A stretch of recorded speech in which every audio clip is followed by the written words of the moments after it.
போய் பண்ண சொல்லுங்க. Okay sir. அவரும் கொஞ்சம் கொஞ்சமா நம்பிக்கையோடு இருக்காரு. எனக்கு இருக்கிற கடைசி நம்பிக்கையே சஞ்சீவ் மட்டும்தான். கண்டிப்பா அவங்க யாருக்கும் எதுவும் ஆயிருக்க கூடாது. மிஸ்டர் ஊவும் என்ன சேர்மன் நீங்களே இப்படி சொல்றீங்க? அதுக்கப்புறம் நம்ம ஜின்னாவும் வீட்டுல டிவியை போட்டு அடிச்சிட்டு இருக்கா. என்னதான் ஆச்சு? லைவ் எதுக்காக கட் பண்ணிட்டாங்க? சாமா டென்ஷன் ஆகுது. என்னதான் நடந்து பார்த்து நல்லா இருந்திருக்கும்ல. கொஞ்சமாச்சும் பொறுமையாரு.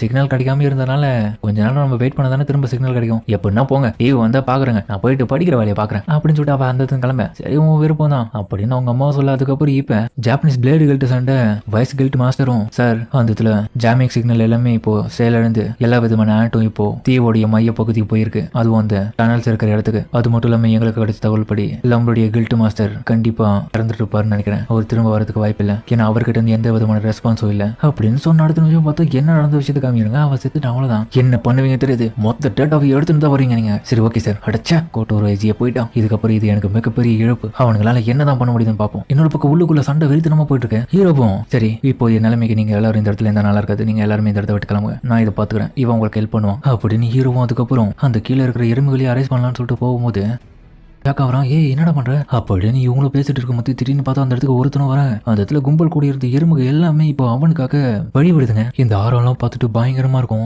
பேக்கினும் அது வந்துருச்சு. இல்ல அவன் வந்துட்டான். இதுதான் இதுக்கு முன்னாடி அட்டாக் பண்ண அந்த மாஸ்டர். எல்லாருமே இப்ப போருக்காக தயாரா இருக்காங்க. அந்த பீஸ்டும் அந்த இடத்துக்கு வந்துட்டு அப்படியே கத்தி கூச்சல் போடுது. அதுவும் நான் வெளியவும் தேடிட்டேன். இதுக்கு முன்னாடி உள்ளேயும் வந்து தேடிட்டேன். கிங்கு எங்கேயுமே நான் தேடல. அப்ப நான் இந்த ஹியூமன்ஸ் உடைய கிங்கு நீதானடா. ஹீரோவும் இருக்கிறதுலயே நான் இது வரைக்கும் பார்த்த பீஸ்டஸ்லயே இது ரொம்பவும் தனித்துவமா தெரியுது. இது பேசவும் செய்யுது அப்படின்னு ஹீரோவை முன்னாடி போக. டேய் என்னடா பண்ற மாதிரி இவங்க எல்லாம் கேட்க. அவங்க சொல்றதெல்லாம் கேட்காம தலைவாங்கத்துல கெத்தா போய் முன்னாடி நிக்க நேருக்கு நேர் நின்று சண்டை போட தயாரா இருப்பானுங்க. வெறித்தனமா இருக்கும் இது. அப்புறம் அந்த பீஸ்டும் ஹீரோ கிட்ட வந்துட்டு நீ தான் ஹியூமன்ஸ் உடைய கிங்கா. ஹீரோவை இது பேசுறதை கேட்டுட்டு ஏய் உண்மையா சொல்ல போனா நீ ஒரு இன்செக்ட் மாதிரியே நடத்துக்கலேப்பா. கொஞ்சமாச்சு அதுக்கு ஏற்ற மாதிரி நடத்துக்கோ அப்படின்னு சொன்ன அடுத்த நிமிஷமே அதுவும் பயங்கரமா கட்டேன். யாப்பா அடியோ எதுக்கு காது கிட்ட வந்து இப்படி கத்திட்டு இருக்க. அதுக்கப்புறம் பார்த்தா இந்த கேமராமேனும் சிக்னல் வந்துருச்சுன்னு சொல்றான். இப்ப டெலிகாஸ்ட் பண்றவங்களும் டேய் சிக்னல் கொஞ்சம் கொஞ்சமா கிடைக்க ஆரம்பிச்சிருச்சா. லைவ் டெலிகாஸ்ட் திரும்பி ஆரம்பிங்கடா. அங்க என்ன நடந்துட்டு இருக்கு. என்னடா அது. இதுக்கு வாய்ப்பே இல்ல. லைவ் டெலிகாஸ்ட் மட்டும் எக்கார்டும் கூட நிறுத்திடாதீங்கடா. அங்க நிக்கிற ஆளு இவருதான் அப்படின்னு சொல்லிட்டு அவன் மனசால யோசிச்சுட்டு இருக்கும் போது இன்னொரு பக்கம் ஜோயியும் சாங்கும் பாக்குறாரு. இதுக்கு வாய்ப்பே இல்ல.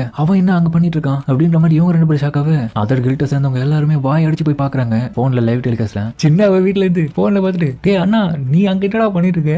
இதுக்கு வாய்ப்பே இல்ல. அவன் தானே அது அப்படின்ற மாதிரி ஷாக் ஆயிட்டு அவளும் பாத்துட்டு இருக்கு. அவங்க அம்மா பாட்டுன்னு சமையல் செஞ்சுட்டு இருக்காங்க. இன்னொரு பக்கம் இந்த லைவ் டெலிகாஸ்ட் இப்போ நம்ம மிஸ்டர் சேர்மனும் அவரும் பார்த்துட்டு வியப்படைஞ்சிடாரு. வேற லெவல போடு சஞ்சின் போயிட்டான்டா. இதுக்கப்புறம் வேற நமக்கு பயமே தேவை. எதிர்பார்க்கவே இல்லை சார். அவர் அப்படி அந்த இடத்துக்கு எப்படி போனாரு. கவலைப்படாத. கண்டிப்பா அவங்க உயிரோட திரும்பி வந்துருவாங்க. எனக்கு ஒரு நம்பிக்கை இருக்கு. அதுக்கப்புறம் சண்டை வெறித்தனமா இருக்கும். அந்த பீஸ்டும் ஒரு குத்தி ஹீரோக்கு வாயிலே கொடுக்க. அந்த மேஜிக் பீஸ் கண்டிப்பா நம்ம சஞ்சின் போவால எதிர்க்க முடியாது. என்னதாங்க நடக்கும். என்ன ஆச்சுன்னு சொல்லிட்டு இவனுங்களும் பாத்துட்டு இருக்க. நீயும் ரொம்ப வீக்கா இருக்க போல ஹியூமன்ஸோடைய கிங் இல்ல அப்படின்ற மாதிரி அதுவும் ஷாக்கா பாக்க.